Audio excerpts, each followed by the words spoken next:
رع هو أحد أعظم الآلهة في مصر القديمة، ورمز الشمس والنور والقوة التي تمنح الحياة لكل شيء.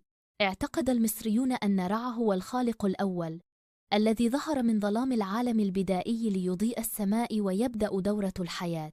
كان يصور في هيئة رجل برأس صقر تعلوه قرص الشمس، رمز إشعاعه وقدرته على منح الدفء والنمو للأرض والبشر. كان المصريون يرون أن رع يسافر في السماء كل صباح على مركب سماوي فينشر الضوء ويستيقظ الكون، وعند غروب الشمس ينتقل إلى العالم السفلي ليحارب قوى الظلام، ثم يعود من جديد مع الفجر منتصراً في مشهد يعبر عن انتصار النور والحياة كل يوم.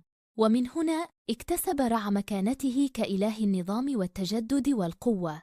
ارتبط رع بالملوك ارتباطاً كبيراً، فكان يعتقد أن الفرعون هو ابن رع، وأن حكمه يستمد قدسيته من هذا الإله العظيم.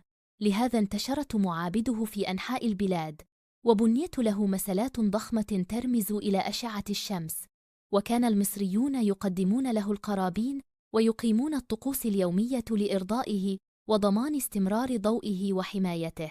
تجسد رموز رع كالقرص الشمسي والصقر والمركب السماوي مزيجاً من القوة والحكمة والخلود.